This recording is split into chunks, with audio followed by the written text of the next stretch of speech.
Cheers. insight on that one. Yeah, so Aaron, I guess the very first impression here is that it says generalist, but it kind of doesn't display generalist. So we'll look at these three lines on top side though, and I guess Twitter and And Facebook actually, and like an audio generalist, actually, like we had an audio generalist at 343 for a brief period of time. He doesn't do that now. He's got a much more different role. But that generally involves mostly implementation type of stuff and pipeline type of stuff within that job. At least at 343. I don't know what it's like at other places. right, But right. so it's kind of like it doesn't really mean audio programmer in that Okay. sense. Yeah, there's some confusion as well. Like up at the, if you scroll up to the top a minute. Yeah. I mean, it says, yeah, the subheading there is power, emotion, and integrity in music. Mm-hmm. But then again, you're calling out audio generalist. Yeah. Then saying like the breakdown of composer, engineer, audio programmer. Yeah. I don't want to get too hung up on it, but it's just like it's a little bit. No, I get you. underfocused. And Yeah, I mean, it actually throws me off too that he has his name twice, but I can see it on the same page too. That it's just starting over again like there. It's like he's introducing himself as a composition, and then he's introducing himself as an audio generalist. And already I'm confused and thrown off about the point of the site. Yeah. So Matt in the chat's saying now generalist makes him think you can do anything, and there's nothing about SFX anywhere. And that's very, I don't know if he can do sound effects because I don't see anything. But I will say that I definitely agree with what you're saying about the three lines top right. That definitely doesn't work. Like if that's where the menu is, you shouldn't have to tell me. It should be pretty clear. Oh, I didn't even see that. Yeah, actually, contact me. Yeah, it's very much a mobile thing actually, is having those three I lines. thought this was it. Yeah, and then the top right actually, like it disappears when you scroll down, so it's kind of like the layout of the website's a little bit off for me. I will say right off the bat, especially the top menu area. Yeah, 100%. So a lot of negative space. Everything's to the left when you click to open up the menu, and kind of confused as to why you have Facebook and Facebook like two different links for it right off the start. Yeah, is this a share link? I bet it is. Yeah, I'm not sure. I just wish it was disabled and you only had it in one section because, like, you don't need it twice. It's kind of distracting on the left. You can just leave it on. They're actually different. So the top side left is links to his stuff, and then the left edge is like share this page. Yeah. Oh, yeah. I don't know if that should be there then. Yeah, no one's going to share your reel on their social media, man. I mean, I'm going to tweet it right now. Yeah, I don't think it's really worthwhile having this here. It kind of this smacks of like when you have the Squarespace. You have like the Squarespace template, and you're like, I gotta fill out every one of these checkboxes, kind of thing, And you don't really need to do that here. I don't think it's worth your time. Just trim the fat, Aaron. Mm-hmm. Yeah, and then just initially looking at the site too, the background, I'm not like I know it's a small detail, but I'm not a huge fan of it. I'm not sure. I kind of like the seeing the person in the background or some kind of like gear I've seen other people kind of do. The space background is kind of like stock photo-ish. Yeah, I mean it's or just clean, clean like black or clean white websites. It's a little distracting, I think, but that's just a personal preference on it. It doesn't look high res too, so yeah, it's just sort of like it just seems kind of generic, which is maybe good for a generalist, but so let's click that top menu then. So right away, of course, generalist, we have music and then skills. I'm curious of skills. I'm gonna go there first. Well, not first, but now, and we have skills: composer, audio engineer, mixer, audio engineer, mastering, music editor, performer, music programmer, sequencer, arranger, orchestrator, composer's assistant. Also in these programs, do you guys care about software, by the way? I'm curious. I don't mind having software up there, but I think it's weird that you say you're a power user and you're also proficient in stuff. I mean, like, I like knowing people's software. I don't think it's like the most important thing. I think you need to state it as part of your resume. Yeah. But I normally make it like quite concise, or just prefer to have it concise, like software skills include, and then they're just all listed in more consolidated in like one bullet point. Like it doesn't need to be this blown out. Mm-hmm. Yeah, I mean, like I'm not gonna hate on any of these programs, but you don't need to have Reaper, that you're proficient in Reaper, and like you could just list DAWs, I guess, Pro Tools and Nuendo, and well, actually, sorry, I got confused. I thought that was something else. Reaper is important to have on there, but thought it was reason for a second when I first looked at it. That's why I got confused. I was like, you don't need reason on there. You can just list the main DAWs first and then plugins afterwards is usually a good format to do that into. Yeah, but, my general position with Matt as well is that like I feel like it's a good place to have it on a good thing to have on a resume, but not really like anywhere else.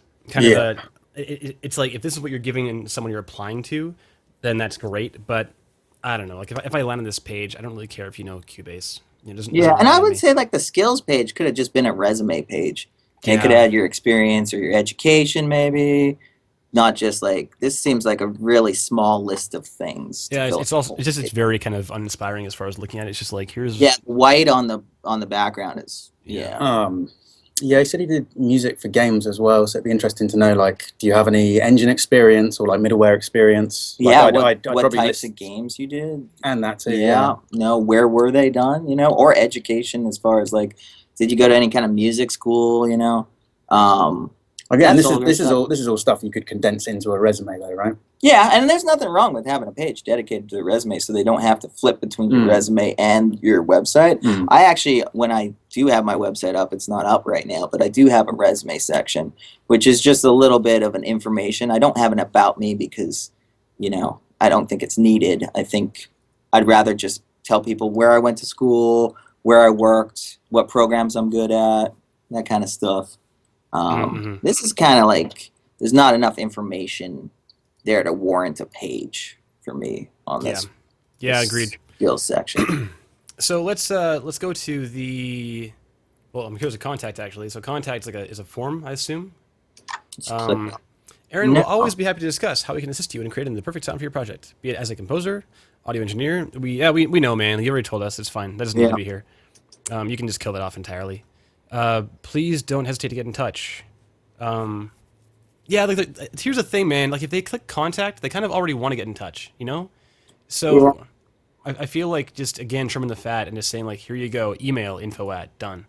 You know what I would say too about this is you probably don't need a contact page. You could put your email right underneath your name where it says power, emotion, and integrity in music, and then it's really quick for somebody, hey, I like this guy's music. I'm going to email him, click the link. They don't have to go to a page to get the email. Yeah, totally. I could say you could get rid of this page too. And it's like, you're linking to Facebook and SoundCloud, which you have the Facebook link and SoundCloud on the top of your page, so you don't need to be redundant again with that. Mm-hmm. So, and then Bandcamp is not there, but you just add it very easily. Just put it next to SoundCloud, done. Okay, so let's now go to the music page, though. And so I'm really curious how this compares to the front page. We have music for Tiny Quest, casual fantasy mobile game. We have Gems of War, another casual fantasy mobile game. Euphoria, epic electro orchestral album. Great. Orchestral romance, Don't Cry. Trailer orchestral rock. Quirky. Electronica, okay. So plenty of genres, cool.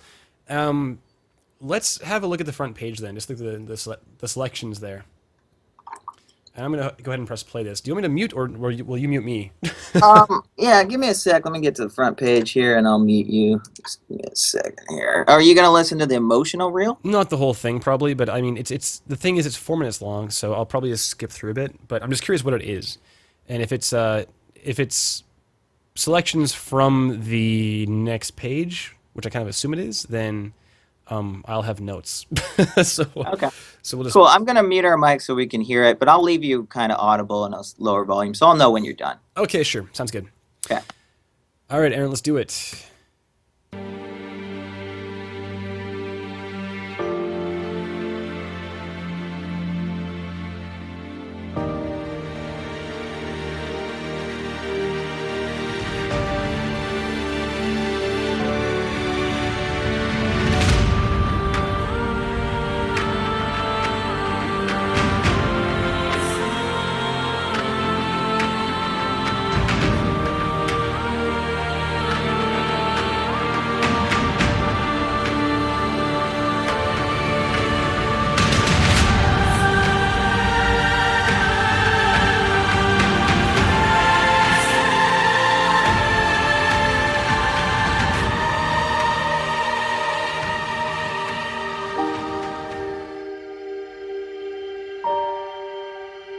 Whoa.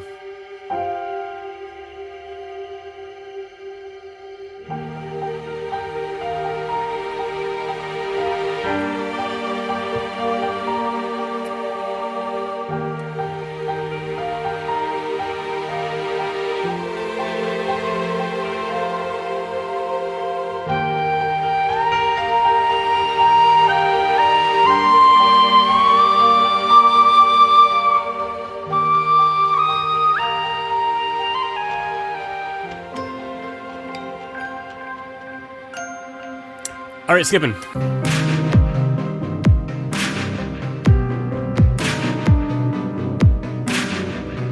Got it. Next.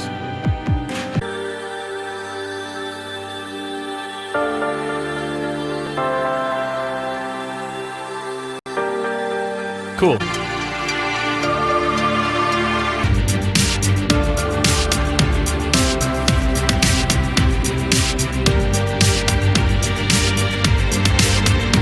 Yo, Aaron, it's like good, man. It's great. So the thing is, I don't know what this is for, man. Hey, Robbie. Yeah, the music sounded great. One thing to note is I'm playing on a Mac and I can't skip through the music. It doesn't let me.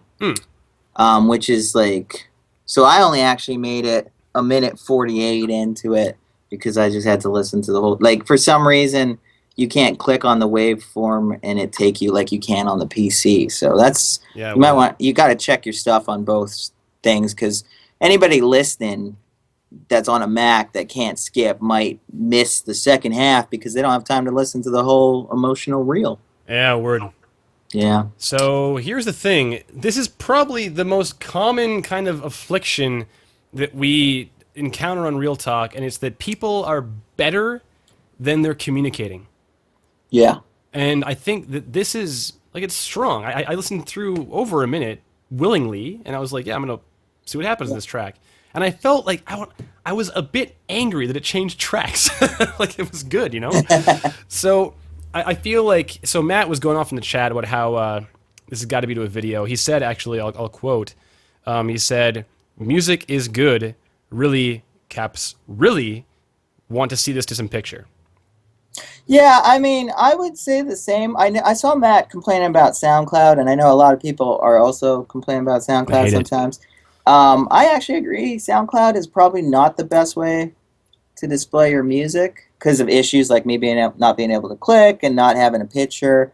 You could just get a good image that kind of goes with the style of the music and maybe make a YouTube video with it and maybe display it better that way. Do you even have a volume control through this? I don't have a volume control through this, actually. I'd have to click on SoundCloud. And with SoundCloud, it's so easy to click and be taken to the SoundCloud website, which is like a huge distraction from your music. You know, I was trying to click through and then I ended up on SoundCloud's page. But yeah, like maybe if you got like a picture that went along with your music, even if you don't have a video to go with it, that might be kind of a cool way to display it. Yeah, so the common kind of position is that making music for games is kind of twofold. A, it's your aptitude for composition at all, and B, it's kind of like your gaming sensibilities. So we had a fellow on a while back named Harold who made some really cool like lounge jazz music, really, really good actually, and he put it to picture against The Witness. You guys played The Witness? I know of The Witness. You know yeah. You know, it's like slow, methodical, sit in your chair with your, like, stroke your beard for 2 hours and, like, have a eureka moment. You know, it's very, very slow. And that game has no music, for the most part, apart from, like, kind of credits and stuff. But it's all just ambience. And to have this, like, lounge jazzy thing in The Witness, I was like, this is so wrong for this game. Yeah. I don't know how I feel about putting it to, like, a game that currently exists, too, because people might... You'd have to have text up saying this is a... Oh, yeah, for sure. You'd put, like, that doesn't look like you're selling yourself as that. Totally. I mean, the thing is, if you want to... I'll go out on a limb here and say that this emotional reel, these tracks probably weren't for that casual fantasy mobile game, because it's pretty intense for a casual audience. So the thing is, though, you totally have chops to write in this genre, in this kind of whole neighborhood. So I'm absolutely on board for you taking something like I don't know, like the freaking Deus Ex Human Revolution trailer and writing against that, or something, and just like having it vibe at times, yeah. Yeah, like having it. This is now a piece that if I were to be in this project, this is how it would have turned out, kind of thing. And then they're showing not only it kind of does two things. It shows not only their aptitude for music and it just whether it's good or not. It shows their sensibilities for what fits, and it further to a third point. It shows their ambition because if they're rescoring like Trine 2, or if they're rescoring Deus Ex Human Revolution, just their choice of which game to score kind of indicates the path they want to be on. Yeah. Yeah. Whereas right now I have no idea. Like I don't know what you want. Yeah, I'm struggling with that too. So maybe you can tell us, Aaron, in the chat. What do you want to do, man? That'd be very helpful. I'm just gonna play the action reel really fast, just like skip through a few things, and also casual games. Okay, yeah, we'll check them out. Okay, cool. 3, 2, 1, play.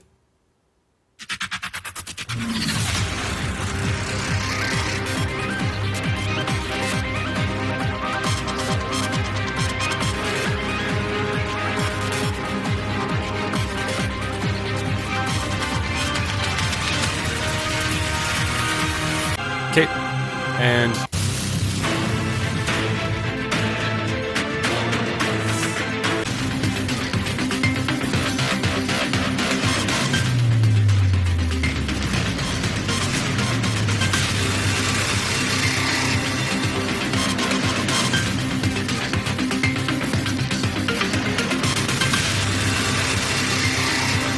whoa.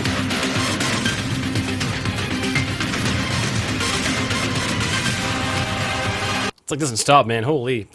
It's just like wall of noise throughout. I guess it's action, but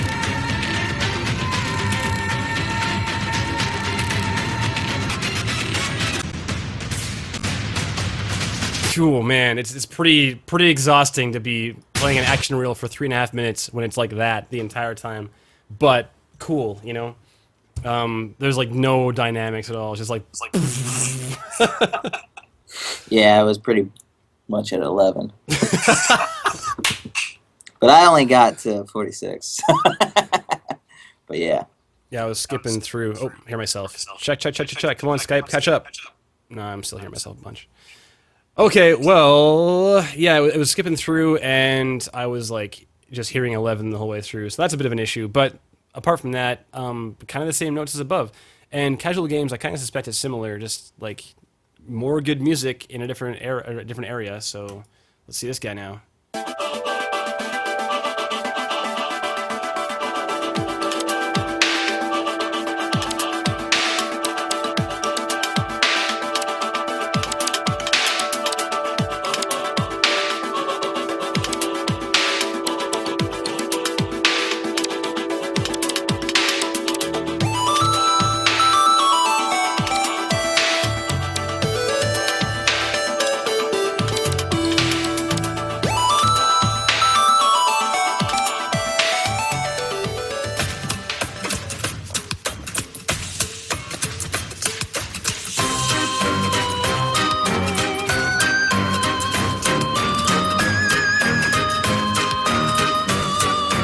Cool.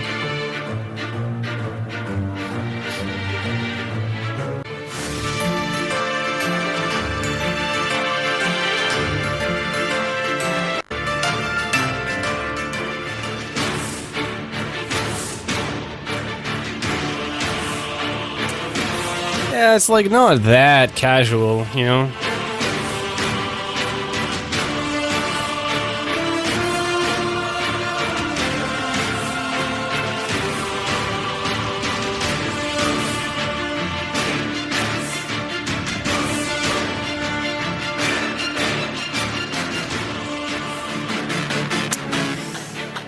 Yeah, I'm gonna pause it here. So it started out kind of more casual, and then it kind of didn't go casual. It went back into kind of the realm of the above two reels. I would say the transition from the first song to the second song seemed to be a bit jarring, right? Yeah. I think, like, the reason why I was saying, like, maybe you want to put these on YouTube or something and then have a picture or something is just so you can, like, go to black and go to silence and then go to the next song or something. Because, like, just, like, fade into another song is kind of weird. Yeah, or like, do it more mindfully, like do it at times in the music that makes sense for the flow. Sometimes though, he went to a different song and I didn't notice at first too. Like so, it's just something to be aware of. Yeah, I mean, furthermore, just in terms of myself, I don't know how much background you guys have in casual games. I have a lot. I've worked on like well over 100 casual games, and this thing it's not that casual. This game's real. It's like it's okay. It's just really not that great. So in terms of being like the casual thing, I'm gonna play a track we did recently for a little game called Match to Hatch, Freeside Games here in town in Vancouver. This is one of the gameplay loops. Here it is. It's a little more like kind of soft. It's a little more soft on the ears, Just kidding. And like it's the type of music you expect to lighter paced adventure. Yeah, it's a little more kind of easy on the ears. Hey Dylan, by the way, what's up, man? You made it. I would be. I mean, all other notes aside, Aaron, I think the casual games thing is a bit challenging because it's kind of still sitting in the realm of like emotional and action above. It's still pretty in your face. I would recommend going to play some games that are like top 50 on the App Store and like Google Play, and seeing what those sound like, and kind of using them a little bit more for reference as far as what the frequency range looks like and frequency focus looks like. Because keep in mind as well, when you're on your phone, it reproduces, like the little tiny speaker on your phone reproduces high frequencies very efficiently. And when you have high frequency stuff in your track, it tends to pierce through and be pretty loud. So I'd be aware of that too. Anyway, so all that aside though, I don't like that this is all SoundCloud, man. I do appreciate that he put, like, did he do the planet theme to go with the background? I was thinking that too, actually. It's fluent, like it makes sense to me at least. Like besides the SoundCloud hatred, like I totally understand it, especially since it doesn't work on a Mac very well. I get that. One thing I want to just point out is the third person description of Aaron. I'm not sure if I would describe myself in the third person because like I know you wrote that, so it might come across as a little bit weird. I hate bios, man. I hate bios too. Like you don't really need too many bios, especially if you had a resume section. It's just a little cleaner because like I appreciate the getting to know you part, but I really want to just hear your music and see what you've done and stuff like that. And you don't want to come across as just I mean, it's not terrible. It's just interesting. I definitely have my bio on my site as third person. You have it as third person? I have it third. Robbie doesn't know if Robbie likes that. Oh man! Slip says I run a stream and Slip says, "Who's that guy with no beard?" Yeah. It's been a while since that photo shoot. Yeah, the third person thing. I hate bios in general, man. They're always so awkward. But I don't know. Yeah. I didn't. Speaking for myself, I don't have anything against third person as long as it's consistent and it's not too like self-masturbatory, But anyways. Yeah. You just got to be aware of that. Yeah, that it could come across as that. And I'm not saying that Aaron does that. I'm just saying be aware. It's a fine line, isn't it? Like it can end up in that sort of self-congratulatory field, like wheeze. Yeah, word. So I'm going to just glance through the tracks that are on the music page out of curiosity if there's the ones we heard. So Tiny Quest Montage is... Do we hear this?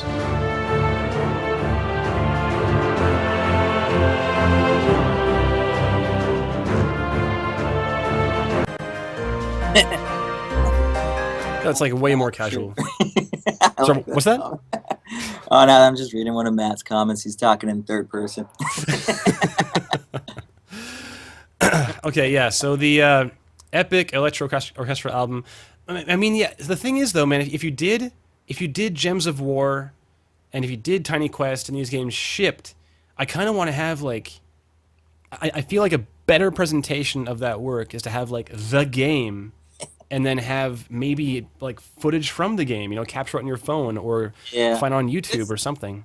This page is not as clean as the homepage with the SoundCloud previews, right? Like it's kind of all over the place. You have like half cut off text on the first one where the tiny montage is. Well, you've got singular tracks and then you've got playlists as well. Yeah, and then you got the playlist, and then you got the playlist again here. Impunity. So, like, I mean, this could definitely deal with some, or can benefit from some cleanup and like better previews if you are going to use SoundCloud, because text does not seem to work well with it, in my opinion. At least the text that the pictures that they're using seems to be the wrong size to properly work with that. So you could look up the dimensions that you should use for that and try to resize that text so it fits better.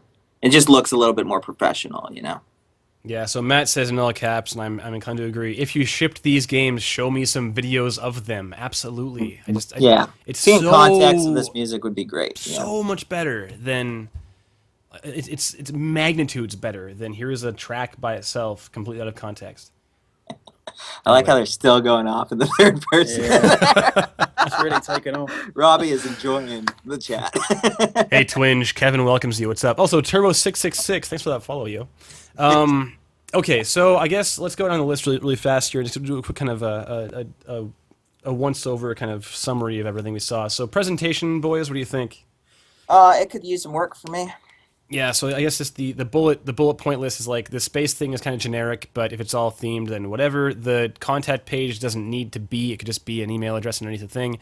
Having your name twice is kind of weird. Having the 3-line menu thing is kind of weird, also when it's a desktop web page. And then just in general, presenting the reel, it's very difficult to tell you. And we kind of skipped over this, Aaron, but the reason I don't like SoundCloud Reels that much is that I don't know what I'm listening to from moment to moment. So when it changes from track 1 to track 2, and track 2 is like something that's shipped in a game that I know really well, but just didn't realize it's for that game. Like that's a big problem, you know? Yeah. Whereas on a video, I'll be like, oh, it's freaking Tiny Quest. I played on my phone last week, you know? And then I'll know that right away. So yeah, SoundCloud is just not clean looking. It's a lot of ads and stuff. And it's a lot of the same. It finishes playing, and it's like, hey, you should go like, and it closes the waveform. It's like, play more tracks like this, and you're like, I don't want to do that, SoundCloud. Or you accidentally go to the SoundCloud page, like I do all the time, or you just can't skip on Mac. Like, there's a lot of issues with it that are detracting from your talent, and you should probably just take that into mind. Word. Okay, so then presentation aside, and material selection. So we have casual games. Your front page indicates you want to work in AAA. You said you want to work in AAA in the chat, and this is very common actually. I can use this as an example for just talking about material selection in general, in that how material selection tends to, or rather how the choices people make about what they put in their reel, what they don't, tend to indicate what they want to be doing with their career and in the immediate future. And the thing is, your reel says you are a generalist. It's fine. It says you do like this like really epic emotional stuff and epic orchestral, and then the action stuff, and then some casual stuff is kind of like thrown at the end, like, oh, by the way, this too. One standalone reel that has kind of clips of things you've done and things you would like to do would be kind of an encapsulation of everything you want to show someone in 1 minute. Because keep in mind, they probably don't have like the 14 minutes to play all the music on your site, or they will be at least unwilling, probably, not knowing you from Adam. So having 1 minute that tells them all about you, and then at that point, if you've impressed them, they will dig deeper. Like they'll go to your SoundCloud and listen to your stuff while they're working. They'll totally do it. So don't feel like you need to put everything in their face right away, you know? Okay, so as far as content quality, we said, like, yeah, man, it's like good. The casual stuff is like not very casual, but the other stuff is like really, really solid. So it's like we said, kind of a common occurrence of your stuff being better than you are presenting. And okay, so gentlemen, distinction is Aaron standing out to you right now? Website wise, I would say probably not, but I mean, some of the music I definitely enjoyed. I don't know. I don't really spend my nights like looking through composition reels. Yeah. So I don't really know what par for the course is. Oh yeah, that's a good point. Yeah, word. I mean, in terms of like standing out from the industry in general, I think that we probably can't. We might not be the best people to measure in on that particular kind of criteria, but just in terms of being memorable or kind of not being forgettable, we'll put it that way. I think that it's good music, Aaron. I mean, I'll be very honest and say that your music, when I pressed play, I had no idea what to expect, and I kind of half expected it would not be that good. Yeah, the website actually made me think that it wouldn't be that good, and then when I clicked on it, I was surprised how good it was. Yes. So, like, not to be mean about your website or anything, but like, there are a lot of small issues that you can fix that will not distract from your work, and I think that, I was like, wow, man, this guy really knows how to make music. I would like to see more context, like what the music was designed for, a little bit more. But yeah. Yeah. All right, Aaron, I think that's probably enough for you, man. Thanks a lot. I'm going to give you one more round of applause here. Some claps in the chat, too, please. And Kadria says, don't judge music by a website. Yeah, I get that, but, like... The thing, Kadrius, is I totally agree. It's a full, like, don't judge a book by its cover, right? Absolutely. I agree 100%. But when you consider that audio directors or music directors or whatever have just a freaking stack of resumes or an inbox full of emails from composers, all who want the job, when just presenting yourself better will simply increase your chances of getting the gig.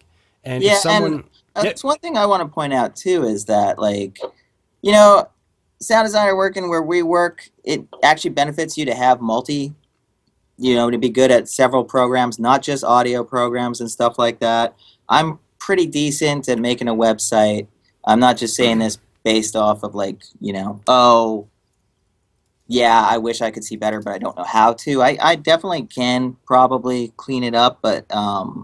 it's important. Like, sometimes I have to use Illustrator for something, or sometimes I have to use Word, sometimes I have to use Excel, sometimes I have to use Premiere, and being able to do that, it's just displaying your several talents, So if you're going to make a website, it's got to kind of look good, But, like, yeah. And when you're saying, like, don't judge music by a website, that's a little bit misleading as well, because, like, someone's presenting this as part of a package. Yeah.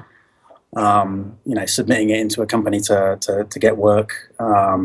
So it's like it doesn't show anything outside of an aptitude for web design.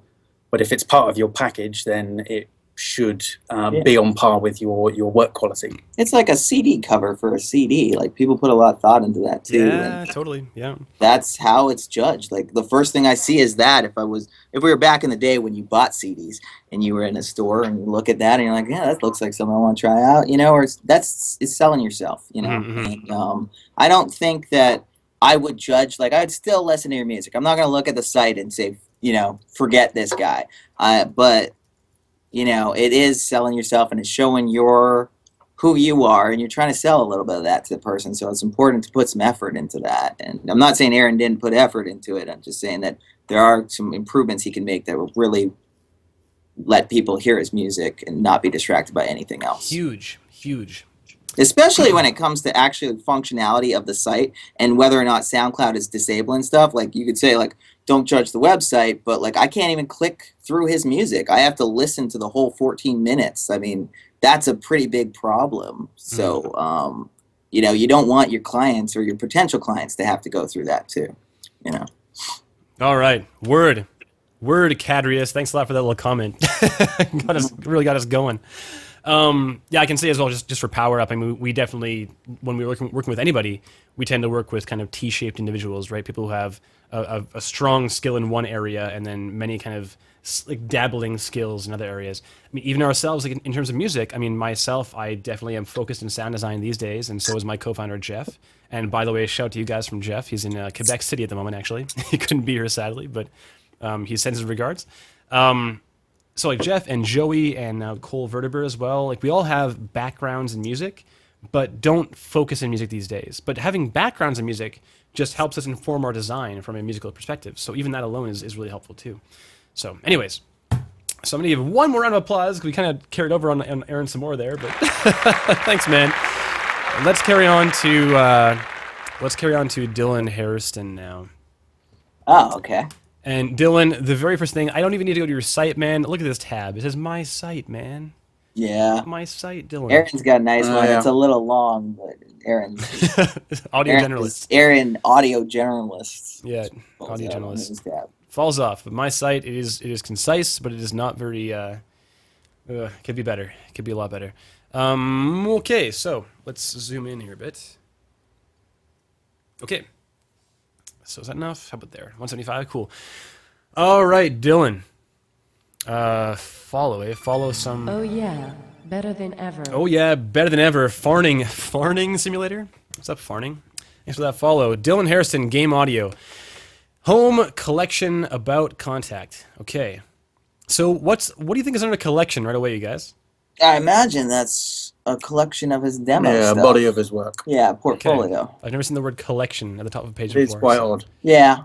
I mean, I know what it is going to be probably because like that's what I would assume it is. But yeah, it should probably be portfolio or demo or something. And this site's made with Wix. I hate Wix, by the way, but I'll put that aside. I'll put aside my personal burning hatred for Wix, and we will look at this site. It's okay.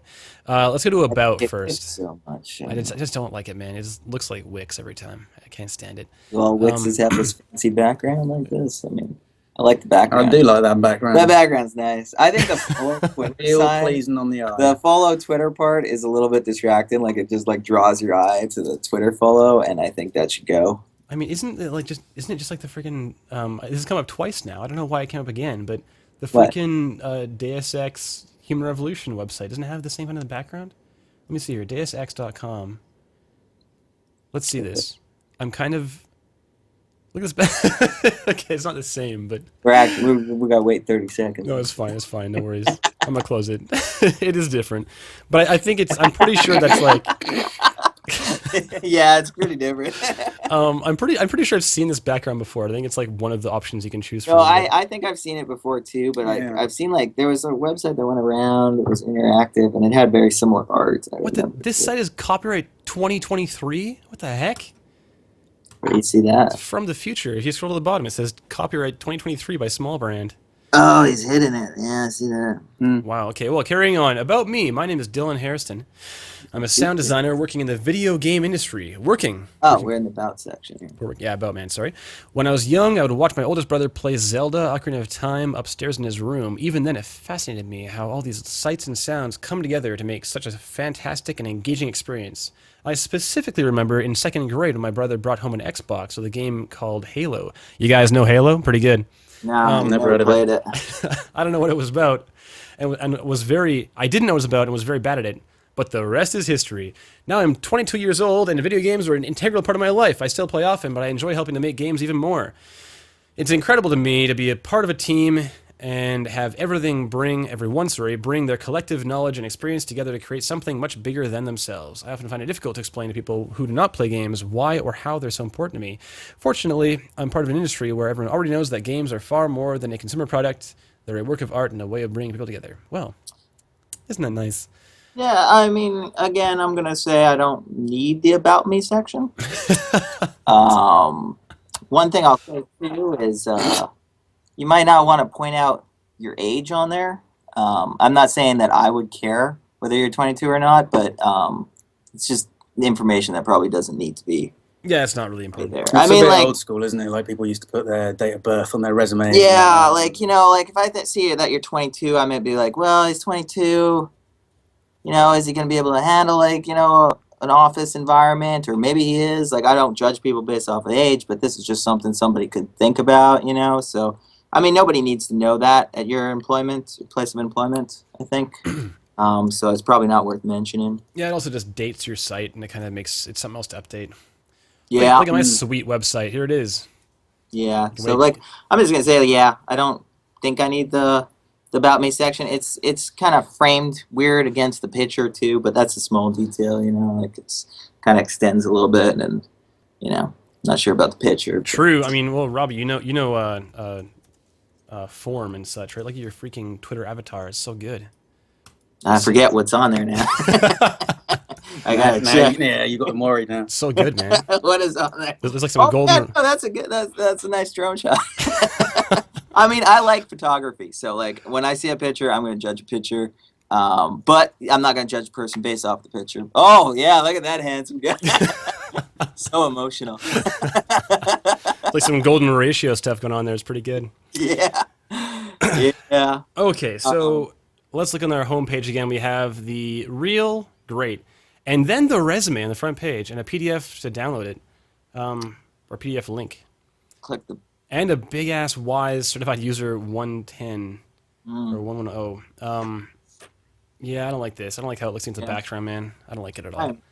Yeah, the PDF to the side of the resume is weird.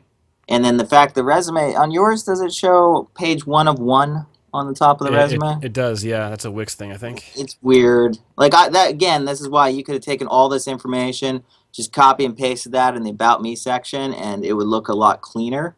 I think the big white resume distracts from your demo reel, which is sitting on top of it.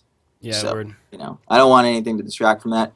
I had when I click the PDF, it just opens the resume in another tab really big. So, I guess you just like Control S and download. Yeah, it's just weird. I don't think I need to download it on the site, but if I was going to put that there, I guess I would put it after the resume, like underneath it, between it and the Wise certification thing. Yeah, word. Agreed. Oh, you hired Hexany. Hexany's great.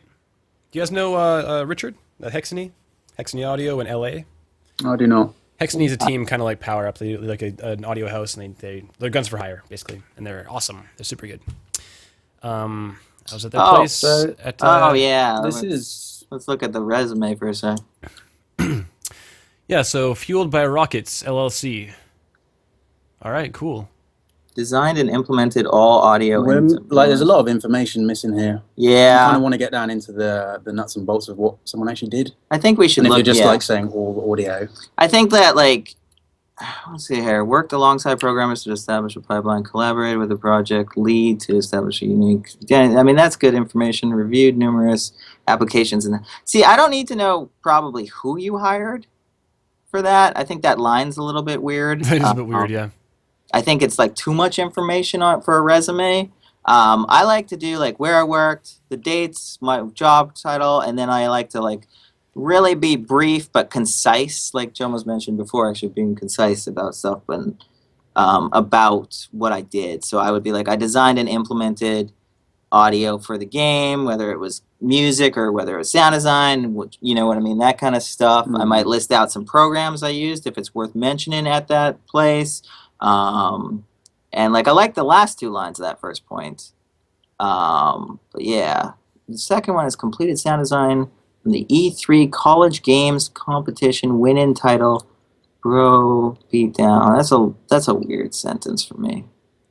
Organized signal flow of WI session, implemented audio in WI session, mixed sound of the game to achieve proper balance in VO. So you mix, you could just say that you were in charge of the overall organization of Wise. You did a lot of audio implementation in it, and you did VO and sound effects, but that could be 1 line. That doesn't have to be 3 lines. Yeah, totally. Collaborated heavily with programmers to work through sound-related bugs and systems. QA. That's sound QA. So that's 2 different points for me. Yeah, you want to call out that you designed the systems, not that you work through the systems. That's weird. And maybe go into detail a little bit about the systems that you designed. That'd be great. Did you design a Foley system, or did you design a damage system, or what was it? The whole thing's lacking detail. Yeah, you can you're using up a lot of real estate, but not providing us with the detail. You know what I'm saying? Let's see what the other one is. Edited video for sound segment that aired on TV, supported assisted capture, improved production. Yeah. I guess it's kind of saying I work in a team well. That's kind of the general gist I'm getting from most of this. There's a bit in education here that says acquired the ability to bring together effects, music, and VO in a harmonious way. Yeah, that's a very weird sentence. That to me is basically just saying you learned to mix, you got mix experience. And you should probably word it that way on the basis that, in the early stages of recruitment, it might well be people from HR reviewing people's resumes. And so they basically have keywords that they're looking through. Yeah. If they've been told to look out for something like mix experience, you need to make sure you explicitly say mix experience. Just say it like a normal audio person. There's no point saying it in that verbosa manner. Yeah, because it's just going to confuse people. They're not going to be able to identify that that's what you mean by that. Yeah. It reads as well like you're just trying to take up space. It doesn't really feel like you're adding anything of value by putting more words into it. I want to point out something in additional skills too, is that you have Unity Engine user, users capitalized, Unreal Engine user, users not capitalized, and then you have familiar with Fmod, familiar with Reason. I don't like to use the same word twice in 2 bullet points. It just looks weird. People will pick up on that. They're trying to be critical because they want to hire the right person. So have somebody proofread, especially the resume, to just pick up any kind of spelling or grammar mistakes that you might have, or they can probably provide you with a different perspective on things. Because I rewrote my resume before I got a job at Microsoft, like probably must have been like 15, 20 times. Like, you know, Jeez, every time I'd reread it and be like, oh, that sounds kind of stupid. And you read it out loud and make sure it's clear. You know what I mean? And like, again, this could have been like one line with everything listed with commas and shit, or commas and stuff like that. I swear a lot. We swear occasionally on Real Talk. It's all right. I try to keep it to a minimum, but you know I'm what? doing really well for myself. Having some applause for you right now. Good job, man. Well done. Passionate about game audio and video game production. Some people they do call that out occasionally on job postings, but it's not something you need to write in there, right? Yeah, it's a given. Like if you're applying for a place that you are passionate about game audio, I would hope so. Otherwise, you know. Also, like you list out WS 110 certification in your resume, and right below it, you got this big thing like you're telling me about that. So something to just point out. I mean, I think it's important to look at that. I'm trying to find something right now. Matt just swore. I see that. Yes. Perfect. Yeah. Oh, I was gonna bring my. I was like considering putting my resume on the stream, but it has like my number and stuff on it, so I don't want to do that. Yeah, let's see it. I might edit it down and make it showable later on. I will say though that structure-wise, like just looking at your resume, it's really clean. I like the formatting you took with it.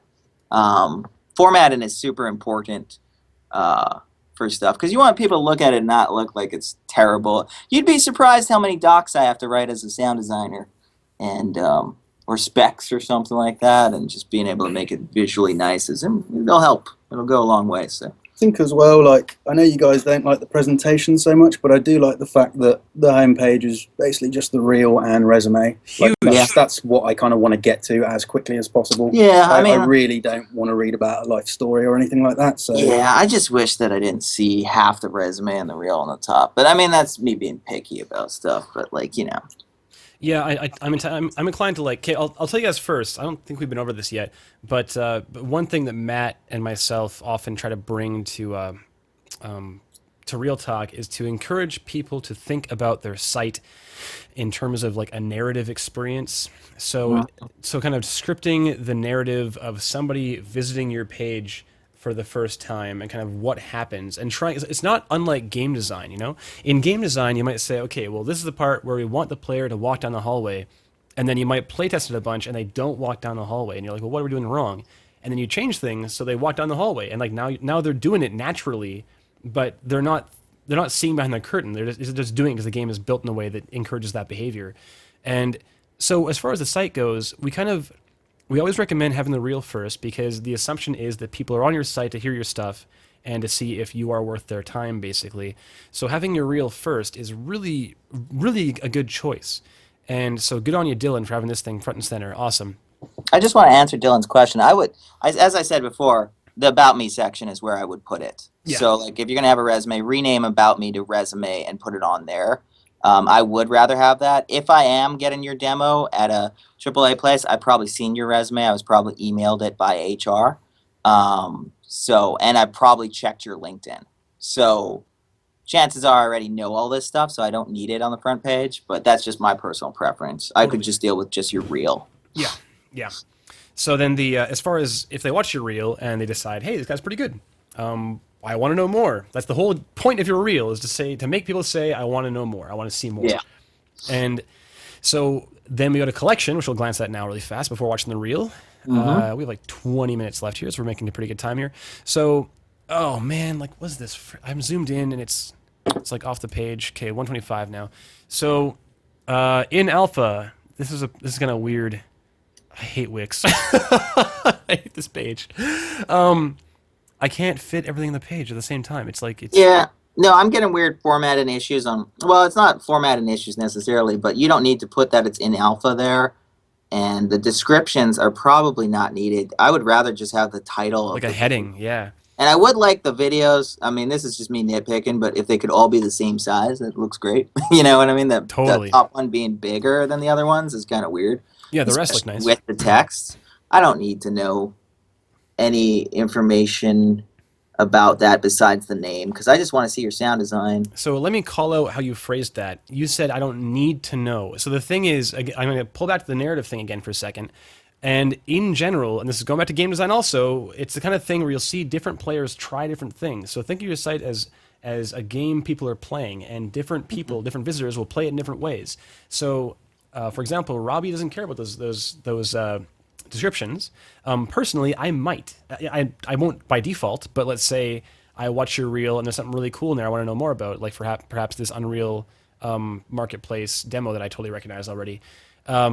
Let's say you did implementation in Wise or something, and I want to know more about what you did in there. Having that quick heading that says like, boom, Unreal demo, like bigger letters, different color, like in white or something, and saying very fast, like, it's this thing, and it's shipped on whatever, or it is my demo, or that's it's a the kind of information I like too. Is like the title. You could say what developer it was for, when it shipped, but like he's got information like Bro Beatdown was probably the most I've ever had to crunch on a game so far in my sound design career. Doesn't That matter. is too much information for me. I don't need to know that. Nor do I. There's definitely I a don't balance. even want to know that you're crunching because I might not want to hire people that necessarily end up in situations that crunch. Well, everybody crunches, but you know what I'm saying. It's just, you know, filter yourself a little bit. You don't need to tell me all that stuff. You could just keep it very concise, you know, couple lines if you're going to describe it. You know? If you put anything in the description, Dylan, I would encourage it to be directly related to the work you're doing on the project, and not like your experience like crunching. That's definitely not. You want like objective focus to do with the actual project.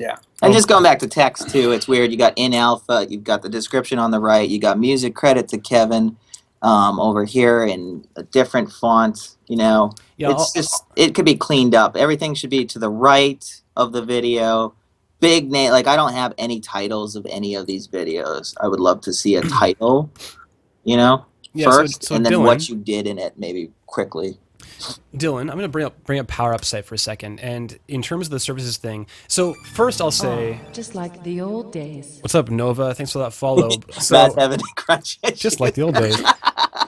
Yeah, I know. You're just reminding me of all the horrible crunches I've had. Yeah, Clay is not crunched ever. They're against crunch entirely. Okay, so your site has like a lot of text, and the thing is, it is assumable that not one person is going to read all this text. It's just not going to happen. Similarly, Power Up Audio's site, like our services page, I fully I recognize that, or even our projects page, no one's going to read all the text on every game. But the point is, if they want to see like, oh, they did Darkest Dungeon, cool, they can go there and see right away in the second text, you know, here's the composer and like more info. It's like it's right there, kind of a different text. It attracts the eye, and it generally doesn't require people to read the whole shit. So in terms of services, right away, a lot of text again, but it says, like highlighted, we are audio specialists, we're passionate gamers, we're energetic professionals. And that's all you really need to know, but you can read all of it if you want. It's kind of like leaving the door open if you do want to read the rest of it. But in general, we're not also going to make people feel like they wasted their time by reading it, right? So yeah, if you did work on a game, you could put a link to that game. This is a small, little, easy way to describe that game. And I also would like to see sound effects versus music, like maybe a title if you're going to have both on the same page or something like that. Yeah, word. The SoundCloud format is really off because it's the same picture 4 times too. But SoundCloud, yeah. Yeah, we talked about SoundCloud already, so the same things apply to that. Yeah, Dylan, you can watch the VOD. Oh, I'm getting some echo here. And it's gone. Dylan, you can watch the VOD of Aaron's review to hear what we think about SoundCloud. But anyways, let's go back to the main page here. We have 15 minutes left, so we can watch the reel, and it's only 1:08 long. Freaking A, man. Nice. I'm going to crank this up. I'm also going to make sure Chrome is full volume. I think it's lower. There we go. And I will play this right away. You guys good to go? Let's do it. Yeah, we're good to go. Cool. And go.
Oh, wait, let me just check something here.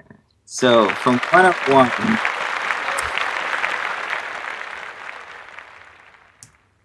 Thanks, Dylan.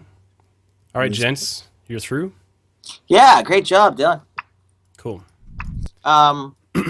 Watching that, I got a couple things I just want to point out off the start. It's 1:07, and I think like 20 seconds is spent on your name. I would like to maybe see a little bit longer clips, if possible, within that. I don't know. Yeah, man, going on the list here of criteria. Presentation.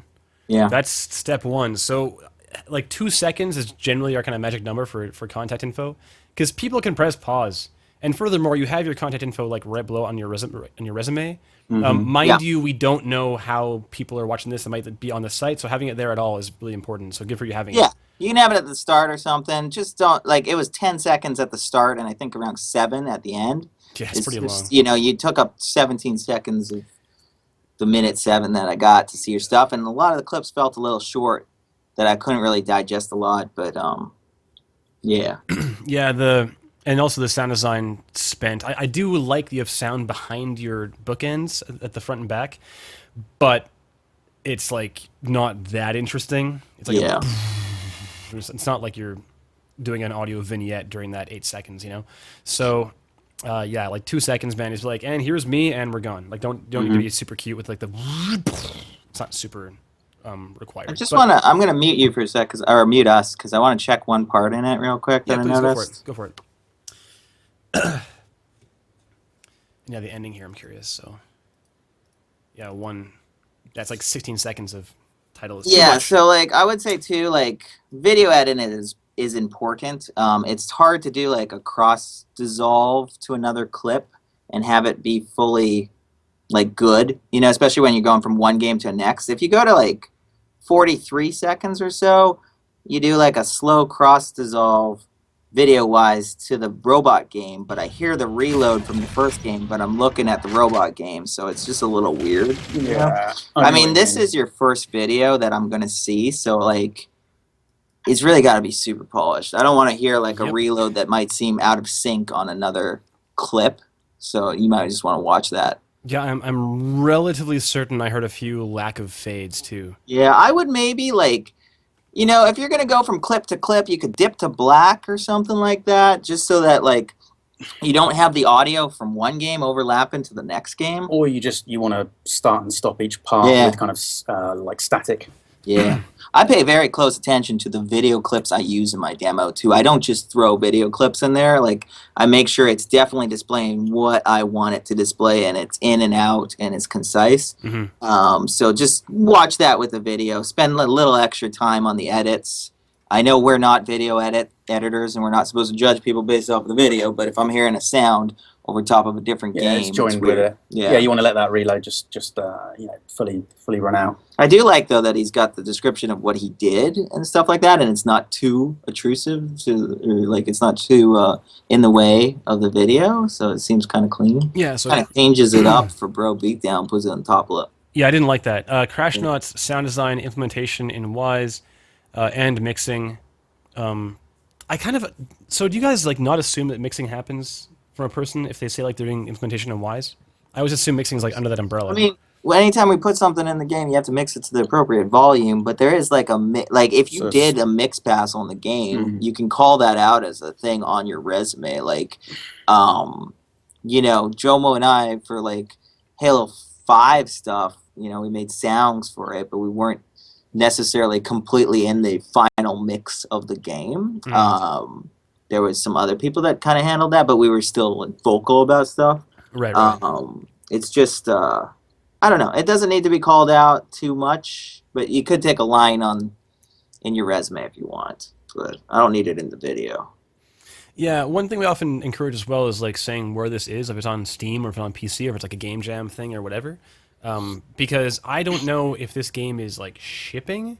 I know that Matt and I tend to regard games that have shipped with a lot, just like with more lenience when it's shipped, because we recognize that it's not only that person making all the calls. Whereas if it's like a redesign, they made every decision themselves, so you can tear apart everything, right? So yeah, seeing like Crashnaut sound design, I don't know what this is, and I kind of want to, and I suspect that I don't that info will not be on your collection page either, because I just saw your page and there's no links there. So a county code. yeah, I would like to know. But anyways, I'm gonna press play one more time, guys, just through the bulk of this thing, and just for presentation purposes. So we have let's turn my sidechain on too. There we go. So so Crashnaut sound design, cool. We have some stuff here. There's a weird audio cutout there, kind of strange, caught me off guard. And by the time we hit like 25 seconds, I was like, I've probably seen enough of this game. Like I get the gist, and we can move on. The Unreal thing is fine in terms of showing implementation, but like the thing is, I've seen several now Unreal implementation demonstrations, and they tend to be a little more fleshed out than this one, man. You've got one gun, and then you have another gun, and then is that it? Yeah, but you saw this one. Yeah, so there's two guns. And that's not really a whole lot to show in that, because I know you can do a whole lot more. We had, who was it? Was it Damien Shepard? I think it was Damien Shepard. I don't recall his freaking sound. Where is it? I can't freaking find it now, man. Sorry. Anyway, yeah. So in terms of Unreal, we got that, and we have the next shot is then Robot Beatdown, and that goes for a little while. And I don't like how the information changed positions, but I get why you did it, because there's all this info down in the bottom left. Yeah, okay. Also, I don't think I need to know in Wise. You can just do sound design / implementation. You don't need the mixing in there. And you don't need sound design implementation in UE sound cues. I mean, you just put sound design or sound design and implementation. Yeah, it's so much smaller, you know. The thing is too, I mean, the more information you have in that little block of text, the more people are reading and not looking at your work. And I think just having it as concise as possible is just a good choice in general. Okay, we got like 5 minutes left here. So in terms of material selection, you got like this alpha thing that I don't know what it is, but I'm assuming it's like a Steam thing, or maybe it's I don't know. I'm assuming it's Steam Greenlight, but I'm not sure. This next thing, Unreal, is okay. I know it's a demo. I've seen it before. I know what it is.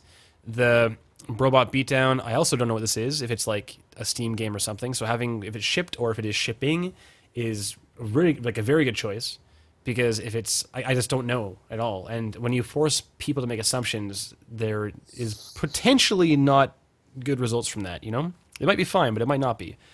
So again, game design, man. Think of it like for a given visitor, what are they thinking, and accommodate for it. Yeah, that's a good point that you can use, instead of UE sound cues too, you can use UE4 is fine. It simplifies it much more. Yeah, it's a UE4 demo. Yeah, done. Yeah. So the okay, so for content quality, you guys are the shooter guys. So what do you think of this this Unreal Gun section? Let's talk about the sound design here. Yeah, man, let's do it. I think there's some improvements that could be made, to be honest. Are we talking about this one first, or do you want to just talk go in about order, the man? Let's go to the first game. Yeah, first. let's do the first one, because one. I want to talk about the first one for a bit. Sure. Do you want to start, or you want me to? It's all you, man. Go for it. Okay. I think that like overall, when I watched this, I didn't really know what was going on. I think that like it needs a little bit more focus as to like what's important to the player, not just the guns going off the whole time. I see them going off these little cannons and launching. I kind of like, as a sound designer, I want to hear like a fun sound that kind of relates to that, like a little tube going off, like boom, you know, or something like that. It just needs a little bit more work for me. Like, you know, it's just like everything's felt the same. I felt like I was hearing all the guns kind of sound similar, except for the one at the end. They've all got a ton of punch, but it kind of gets all a bit fatiguing. Yeah, and this seems to me like a fun game, like a silly, fun game. And it's really got to have some character to the sound effects of the guns, as well as the zipping by. I think in the second part, someone died too, and like that'd be fun to hear a little stuff there. Oh, like Gibbs, yeah. It's a very cartoony, stylized piece, and it's a nice piece to have in a demo visually. So like it'd be nice to have some sounds that are a little bit fun and silly for that one. That are better communicating what's going on, because there's a lot of stuff going on that screen, and like I need a little bit of help from the sound to focus my attention. Yeah, that gun in the last section is like just like it's so domineering, it's crazy. Yeah, but it's the only one that stood out to me. But there's like what, 3 or 4 players sometimes. So I think that's part of it as well. Like all the guns have punch, and then you've got 3 players in this like small little environment.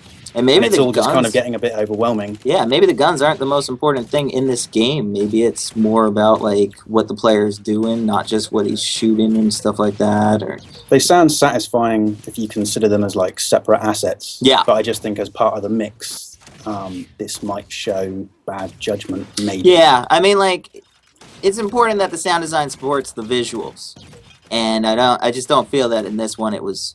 It's a great piece, and you got great sounds in there, definitely. It's just, I'm just not sure if it's doing as much of a justice to the visuals as possible, and that's why I'd hesitate to start off with that one, too, you know. It's definitely not the one that I would put. If I was choosing, and this was my demo, and I was choosing the ones to put there, I probably wouldn't put it first.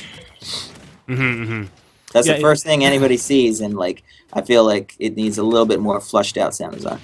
Yeah, totally. I think that in terms of mixing, I did a talk a while back on like the elements of an engaging sound mix, and it's like 6 things: it's balance, panorama, frequency range, dimension, dynamics, and interest. And in terms of balance, it's kind of the more obvious one, but it's not always the most obvious in terms of how to use it in a given game. And balance really talks about just relative sound levels between things. It's just mixing basically, and the thing about balance is it's really important to consider what's the most important thing to the player from moment to moment. And when you look at something like this game, I would argue that someone dying is more important to know in that moment than the gun that killed them. Yeah. And so you're hearing guns all the time. And so like Robbie kind of called out there, I'm going to turn the volume up for a second on this. And I don't think we really hear that death that loudly. Like it's all guns. Sounds like there's mech to the kind of distance that you are from the player. So I counted 3 deaths in that short clip. I didn't hear any of them. I heard like the shots, like, but they sounded like the other shots. Like you can just about hear that little VO that comes in as well. Yeah, for games like this too, I would think about how your sound effects work well with each other. So, like, if I fired the gun and then the explosion and then maybe it sent somebody flying, I might want, like, a ding-dong-dong, you know, like it works together musically a little bit or something. I don't know, just be silly with it, but just make sure that you're thinking about the mix as a whole, because it's hard to do games like this where you don't have distance, you don't have that perspective that we have in, like, a 3D game. So, like, it's definitely a challenging thing, and, like, I've heard it done really well in some games. Like, you know, I'm going to toot Matt's horn or whatever, but like Mark of the Ninja and those games, I mean, they sound great, and like it doesn't sound like there's a lot of mess going on there. It sounds really clean. So, you know, same with like Don't Starve and stuff like that. So like those are games that I would look for inspiration when doing this kind of work, and see how they kind of molded something to work for that kind of visual. Okay, so Dylan just said in the chat. Is this multiplayer or single player? I think it's like a multiplayer arena game, I think. I'm guessing. Yeah, it's really hard when it's this fast paced too. I mean, like, kudos to you for getting the work done. I mean, it's still, you got some good assets. It's just, it needs the sound needs fun. Like, it needs to be fun. What did you see there? Yeah, so the video hasn't been touched yet. Yeah, all that stuff's old, and I haven't gotten to rework it yet. So I'm gonna put out a point here. I've been sent a demo before, and somebody gave me. I sent them feedback, and they sent back to me, and they said like, "Hey, yeah, I got stuff to add to my demo, and like, here's something to say: is that you only get one chance to make a first impression. So having something that's not done in there, or having something that's not the latest, and sending it out, that just takes away." The VO wasn't great either, so like that would be another reason to take it out altogether. Mute the VO bus and do a recapture. Simple as that. Mm-hmm. Absolutely. Don't temp stuff in your demo, and don't have old stuff. If you know you have better stuff in there and you're showing it to people, show them the latest and greatest. Because again, this is like your website going against you. Yeah. So as far as that death thing goes, too, Dylan, like you were saying, that it's important to know it's important to be mindful of what is most significant from moment to moment in gameplay, and to reflect that in the sound mix. And as far as the deaths go, you could probably keep the guns the same volume, but then what you want to do is maybe have a death that for which the transient is being taken care of by the gunshot. So it's like you have that kind of back, the slap back of this gore. So it's like boom, wah, kind of thing, and now you have the death following up. So it is very clear someone died from that shot. So yeah, maybe it is relevant, the gun that killed them, and you do want to hear that, but I don't hear the death at all right now. So it's definitely a huge part. I mean, I'm sure killing someone is probably the goal in many cases, and maybe if it's like a tug-of-war style game, killing like a kill might change the tide of battle. It's the kind of thing that no matter who's playing, they should know someone died on the screen as somewhere. Oh yeah, and Friendly Popo, I almost said poop there, was saying, he's right though. Like if it's not your stuff, I mean, you can have other people's stuff in it if you call it out, but if it's not good, it doesn't need to be there. So, and I think you get that point. But thanks, Friendly Poop. So I'm very curious of your thoughts on the Unreal segment then, gents. Yeah, let's go to that. Jomo, you got thoughts on that one? I'll let you go. I got some thoughts on that one. Give us some thoughts, Jomo. So it kind of needs a bit of improving, this one, because it sounds like I don't want to be reductive about someone's creative process, but it kind of sounds a little bit sloppy, the loop, and it's quite a short loop as well. There's some layers in there that are giving it away, that it kind of sounds like it's maybe like a second and a half just looping on the trot, which isn't really up to scratch. So what I would probably do, because the actual content inside the loop as well is like it's like a flurry of gunshots. It's not very clearly defined. The transients don't punctuate properly. So I'd probably be more inclined to like take this back to your editor and start like breaking down actual rounds.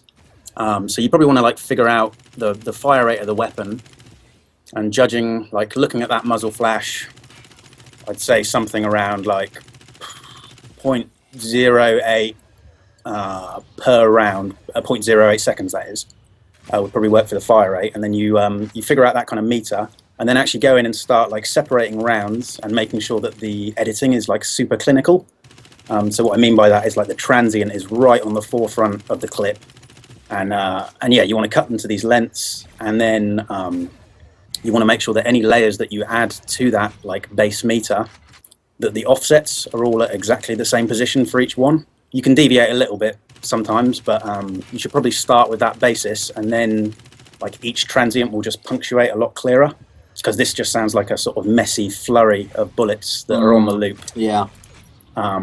So it's not something I'm so keen on. And also like where it's so short, I would definitely make it a lot longer. Like probably figure out how long it takes to like dispense a whole clip, and make if you're going to do a loop, then make a loop that long. What I'd say too about this is the gun kind of looks kind of futuristic to me. It's got a futuristic vibe, and it feels like you use like a real-ish gun sound for that machine gun, and then you have a cooldown, which seems kind of sci-fi.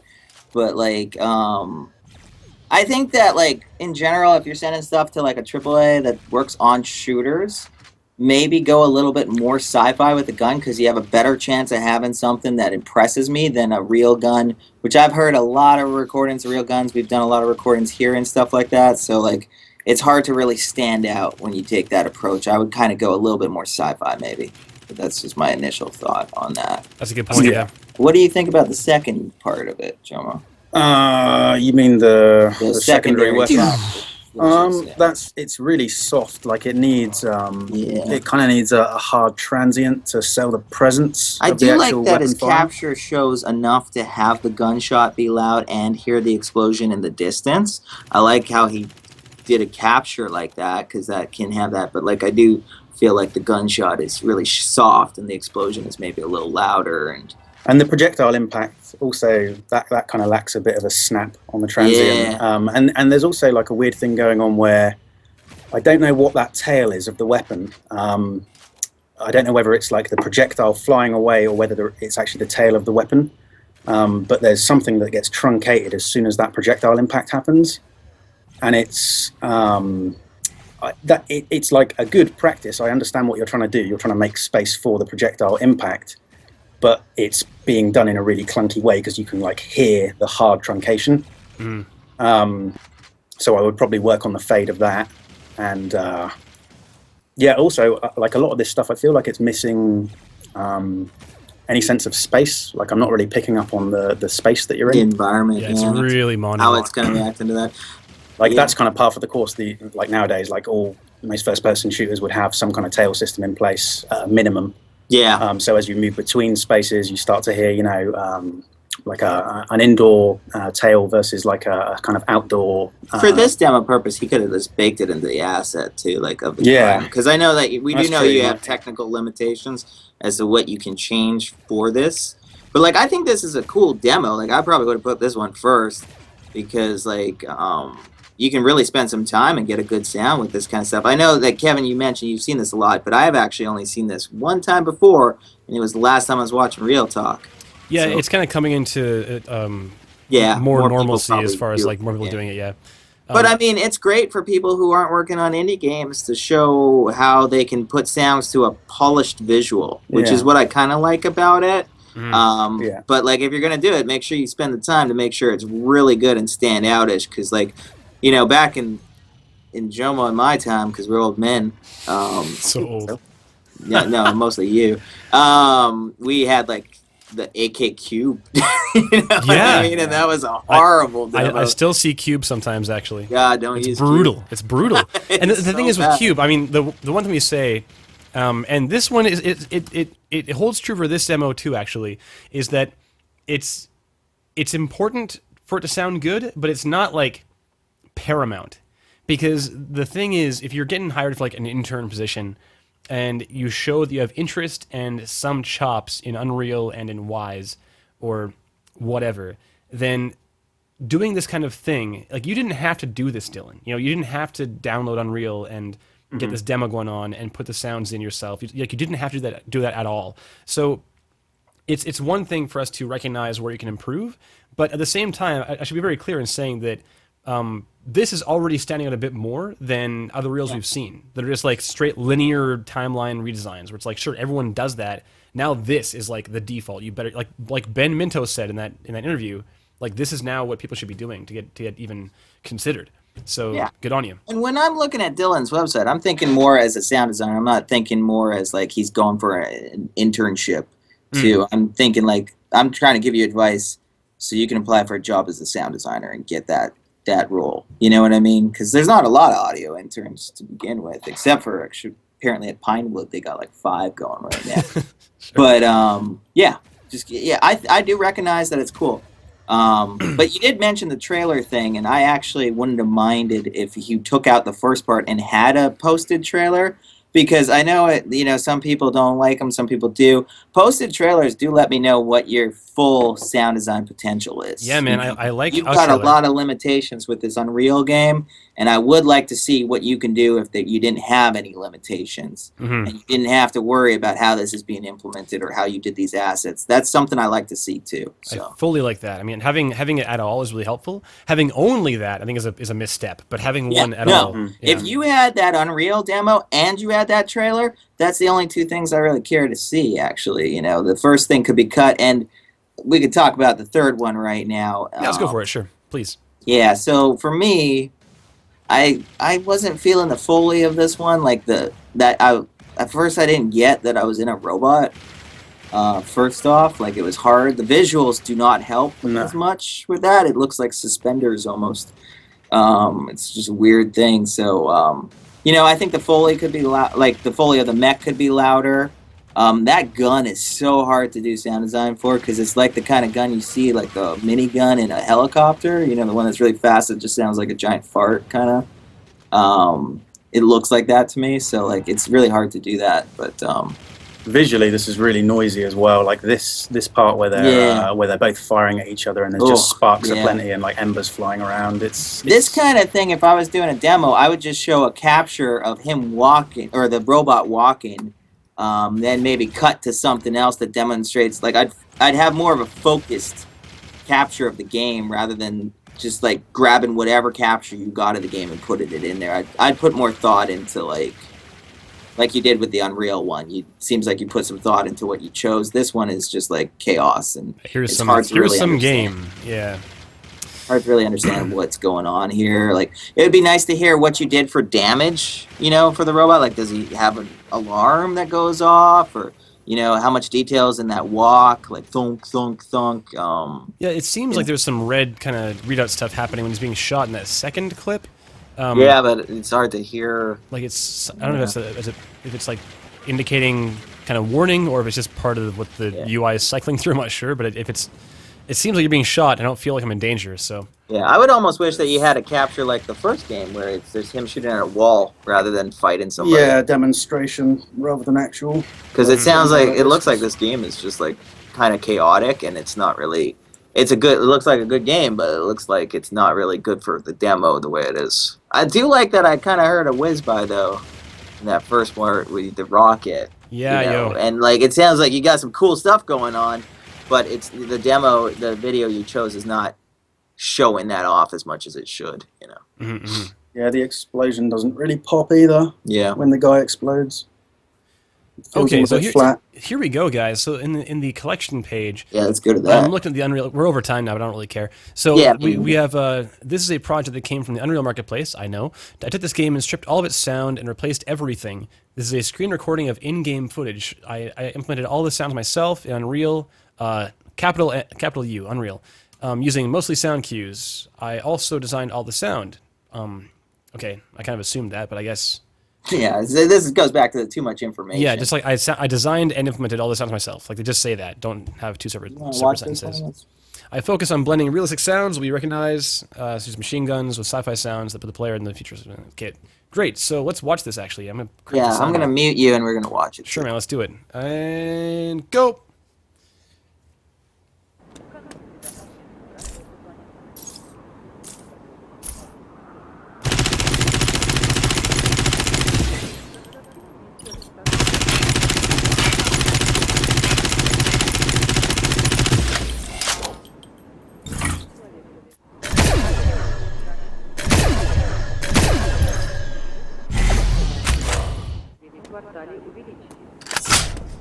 Whoa.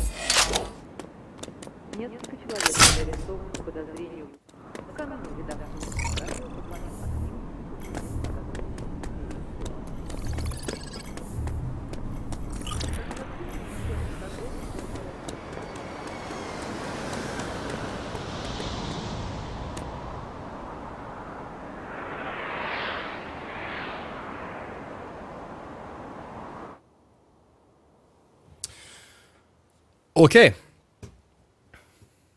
All right, let's talk about this one. It's all you. Have a good time. Jomo, you go first. What was the first part? It was the ADS, wasn't it? Yeah, it's zooming in and out. So yeah, you got this scope in and scope out sound. I think it's like quite clean at the moment. It could probably benefit from a little bit of extra Foley detail. Oh yeah, because it doesn't really have anything that's binding the audio to the animation. Like good satisfying, you know, like bringing it up, like not like a thunk, but kind of military gear rattle kind of thing. Yeah, that's it good. almost sounded like it almost sounded like a UI sound, like a. Yeah, I think he was focusing on the hologram.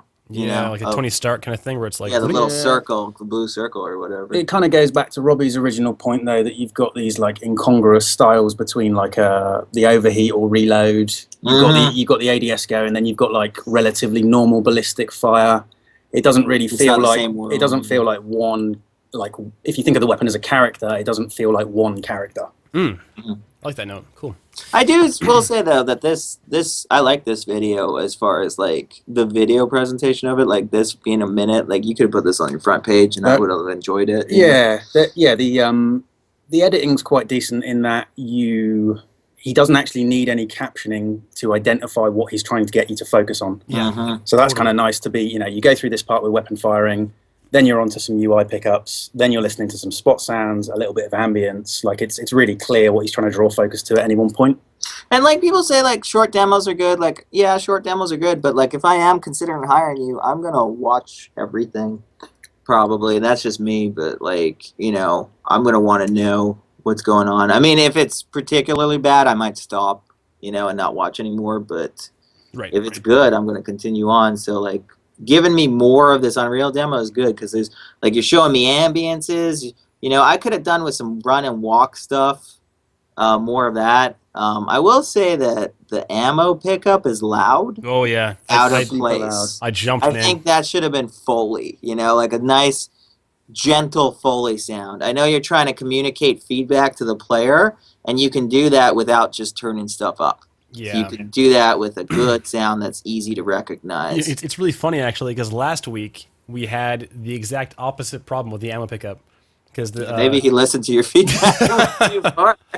Yeah, Mark Kilborn was like, yo, that ammo pickup, that's the kind of thing the player needs to know. They need to know they picked up that ammo, so make sure it's like, it's not, maybe not loud, but like make sure it's in a certain frequency range so it'll cut through the mix and that it is heard. So I think that we could rephrase what we're saying here. Not saying it doesn't need to be loud, but it does need to be heard. There's ways for things to be heard without just cranking the volume up. Yeah, it feels like it's louder than the weapons. I do like that there's ambience, attention in this demo. I think that, I know Matt loves ambiences. I enjoy ambiences too. It's not terrible stuff. Me too, man. Not terrible You could stop a little bit longer to let me hear your computer loop. I heard that there was something there, but I didn't really feel the style of it. And I spent a lot of time making computer loops in Halo 5, let me tell you. So I would like to hear that and your take on that. We have a lot of consoles like that in the whole game. Also, when you go outside here, so one thing we like to do is sell the difference. In the past games I've worked on, lots of people have requested this from me, is like selling the difference from going from an enclosed space like you do in 42 seconds to this external space and really selling that change. Maybe having more ambiences, loops in the outside than in the inside. Maybe inside's a little quieter or something like that. I would like to hear that transition more, and I think I would like to hear more space planes because it felt really empty. Yeah, it sounds mostly like Jet Set. It's not like a future skyscape. Yeah, and one thing I noticed is there's some flashes in the sky. It seems like I saw that too. You need a little bit of. You need to sell it more with stuff. We spent a lot of time thinking about like, oh, what kind of ambience can I put into this empty space to just bring it alive? Like it's really difficult. It's not easy. And I feel like if you're going to spend the time on ambiences, I think a little refresh on these wouldn't hurt. Cool. Yeah, I'd still want to know more about like Dylan's comment there in the chat. He was so excited. I was like, oh yeah, cranking it up. Just like like this kind of stuff with the planes in the air, on Halo 5, we'd get a lot of feedback like, I want to hear that. Like, this is a busy scene. And, like, right now, what you got in there kind of sounds kind of this, like, present day. It doesn't sound futuristic enough to me. You can put some distant explosions maybe in there or some other stuff as well, you can jazz it up. I don't know the context of this game, like if they're in battle or if they're not in battle, but it doesn't look like it. It just looks like everyday traffic with some lightning or something in the like. Look at that. There's like what is that arcing thing? Or is that a beam out to the sky? I think that might be a beam to the sky. Well, whatever that is, that should probably have a sound, so that when you turn left and right, I can feel it changing too. Yeah. So I want to interject for a second, guys. We had a fellow on a few weeks back named Timur Aminov, and I have his sci-fi lobby in Unreal Engine 4 video right here, and I liked his a lot because he had things like Timur here. Well, his own commentary talking about what he was doing basically, which is really cool actually. That threw me off that I heard his voice. Sorry, I'll play this really. I'll play like 15 seconds of this. Here we go. Hello, Okay. Timur here. Welcome to this demo of the sci-fi lobby level. I've put this one together in Unreal Engine 4 using the top-down sci-fi pack, as well as other freely available materials and meshes. So this particular level is a lobby for players to mingle, as well as interact with some NPCs. I had limited help for voice talent, so I recorded myself for a few of the instances and applied different effects, so I do apologize if some of them sound similar. In order to make footsteps less repetitive, I have separated and run... Yeah, so the whole point is he's like going through it and saying, here's what I did, kind of thing, right? And I like that a lot. And he has a few examples of that actually in different videos on his website. And they're kind of like back to the narrative thing. Like for someone like me, where I hear something that's pretty good, and he says, I did implementation, then I kind of want to hear like, oh, cool, like what did you do? And yeah, actually, I've seen more demos like this before, especially coming out at Leonard Paul's school, the video game school that he's running now. Sure. I see like it's a standard for people who graduate from that to have like a video where they kind of describe what they did, and they walk you through the sound design process and the implementation process, and the sounds are pretty good, and like it's presented really well. Mm-hmm. It's exactly like that, guys, and I like it. Like I think it's a great way to kind of style your demo. Mm-hmm. I mean, like Jomo mentioned, Dylan, you did kind of present this video in a way that made it very clear as to what we should be focused on from moment to moment. But regardless, it can still be really cool just to be like, hey, do this thing. And it's kind of an opportunity for you to say, for you to kind of demonstrate your passion for your work, to be like, oh, this is so cool, you got to see this. And now you're just showing them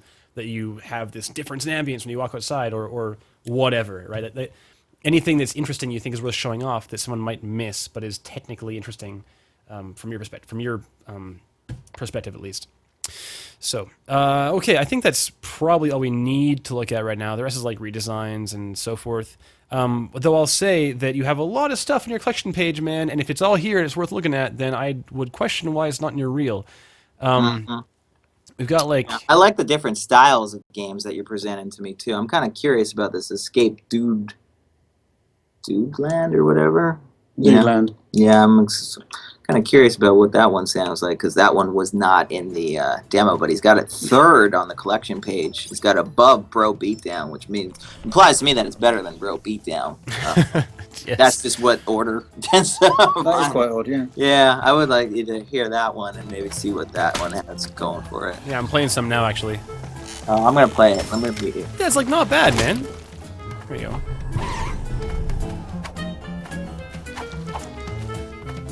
Oh. Whoa.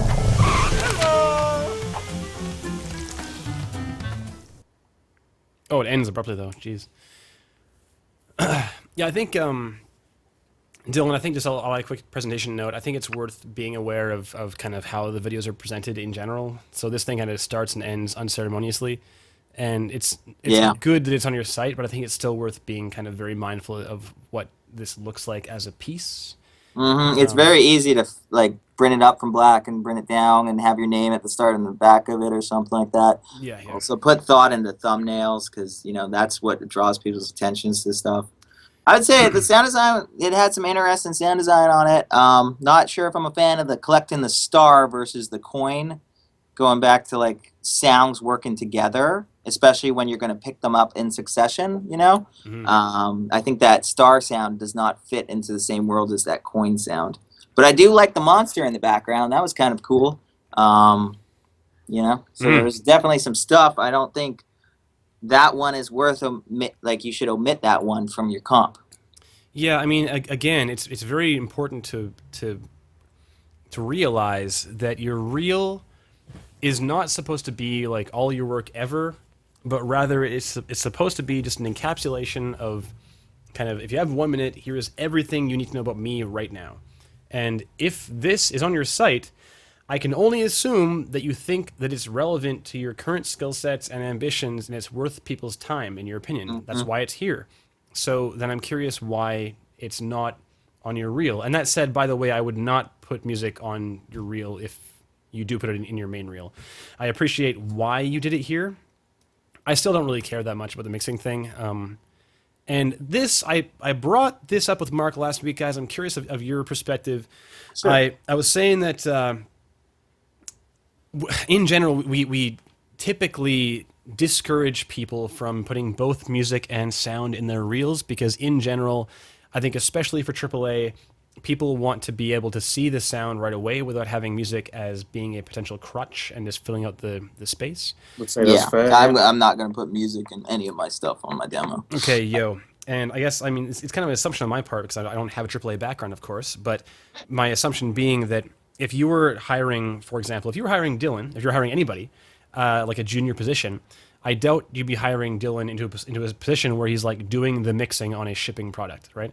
He'd probably be doing like editing or like voiceover editing or junior sound design or doing like Foley only for a thing. And regardless of what he's doing, he probably has somebody either literally or metaphorically over his shoulder and watching his every move and saying, okay, is this good, is it not? And if not, then fix it, here's how. So well, I mean, I would want to check it at the end, but I wouldn't be over his shoulder. I wouldn't want to have that kind of relationship. But regardless, he wouldn't be in charge of mixing the product. Yeah, I mean, well, when you do put something in, you do have to you wouldn't be in charge of mixing the final product, but you do have to be responsible enough to put it in at an appropriate volume. Sure. Okay. I mean? Yeah, sure. You might get hired to put in music and implement music, and in that case, I would want to make sure that you're implementing the music at the right level, that it's still emotional, but it's not drowning out all of Jomo's sweet sound effects. Kind of thing. Sweet. Okay. Yeah, so... that's a compliment, Joe. He's looking at me funny. Like, that wasn't a compliment. Yeah, so I think this could be in your reel, man. I like that you had more than just a few gunshots in this Unreal Marketplace video, and I think that could be in your front page as well. Keep in mind, again, your front page had 16 seconds of front and back bookends, and if it's only 2 each, you now have plenty more time to like put another game in and also cut down on time for... you could have gone like 2 minutes on that front intro if you had that Unreal stuff, and I would have been fine, as long as you don't start off with the first one because it's just not polished enough, Okay, that's interesting. So we generally encourage, well, I guess people who are kind of in a position where they need a reel and they're looking to get kind of into the industry or carry on in their kind of entry level position, having done a few games or something. We generally encourage people to do like a minute, like aim for a minute, and so that's short. Yeah, that's Friendly hard. Popo says 2 minutes video heresy. And again, we kind of look at it in terms of the narrative thing, right? So we have a quick glimpse. And then, so for example, you see that Unreal stuff a bit and you go like, that was really cool. I want to see more of that. And you go to the page where now there is more of that. Because the thing is, you might want to see that, Robbie, but I guess my concern would be that not everyone does. And when they have a bunch of this, they're like, okay, yeah, get on with it. So, yeah, but if you have 1 minute and you're trying to jam 3 games in my face as well as the bookends, I mean, I'm not going to get much out of that video. But I do see your point. Like, yeah, not everybody wants to see that. Yeah, and it's not a hard and fast rule either. Yeah. I've seen like 8-minute reels that are like freaking amazing, but they're from people who are like in charge of all the sound on Alice, and if it's good, what I mean? That's it. You have the luxury of keeping that. You can have a 20-minute. You know what I mean? Like, if it's GDC talk at that point. I'm not going to watch the whole thing. Yeah. But, it's still important. It's still important to front load your best stuff on the start. But yeah, I kind of feel like if someone's got a good 3 or 4 minute reel, I probably will watch all of it. It's more like the content. I would too, probably. Yeah, and like sustained quality. The thing is, like, if you look at Dylan's site, right? So Dylan's content is he's got this really stylized game where I don't know what Escape Dude Land is. Is that a toaster? I can't tell if it's a toaster or not. But the style is there, and I want to see like Dylan's monster design versus his toaster Foley, and I want to see the Unreal. I want to see the guns. But I also kind of want to see the ambience just a little bit. Maybe there's just a smidgen of that. Yeah. And then, like, if Crash Knots was in a better state, I would want to see a little bit of that and how he handled that situation. I mean, if you went 1.5 minutes, I'd be all right. If you went 3 minutes, I'd be all right if it sounded great. Mm-hmm. But if it's not sounding good, you need to get people's opinions on it to make sure that you're putting the best foot forward. You're not like, you might think it sounds cool. And I've had times where I cut sounds where I thought that was good, and then Jomo comes in and just tells me how shitty it was. I've never done that. Just kidding, he doesn't do that. But, like, it's important to get other people's perspectives on things, and especially if you're sending it out to people. Like, I get a lot of LinkedIn people sending me their demos, and I feel like if a couple other friends listened to it, they would have given them some good feedback before it got to me. You know, that first impression would have gone a little bit better, you know? Yeah, so Matt says right here, I have yet to see a 3-minute reel from anyone that I've watched all of and wanted to watch more clips. Well, I think that I'm inclined to agree myself too. Like I've seen it, but again, I've seen from experienced people. So they might have games that they worked on. Yeah, certainly. I mean, that gets back to the Alice thing. I would go like Roman something. I can't remember his last name. Yeah, so it was like this amazing, and it was basically like a micro talk at GDC. Like, it might as well have been. It was so interesting, and in that case, yeah, because they have that background. But I think in general, I mean, we have looked at almost 80 reels on Real Talk, I think, since June, and of those reels, I don't think that anything like 2 minutes or more we've been like, yep, this totally needs to be 2 minutes. Like, we've yet to encounter that. One thing I am thinking of too is that most of the time I've seen those, it's been a trailer that's posted, and that's important because like I'll watch a trailer if it's good from start to finish, and I'll pay attention to it. Like, for example, Chris Burgess sent me his one time, and he did a great re-sound of a Ghost in the Shell thing. And I watched the whole thing, like, you know, and it wasn't just because he's my buddy. I watched it because it was pretty good, you know. And in that case, I guess I could see, like, going over that mark. But if you're showing a bunch of games collaged together, a minute might be all right. But, like, it really depends because, like, Dylan has a lot of content. I prefer a larger comp because typically when you're, like, in a hiring process, you're going to be looking at, you know, maybe 40 or 50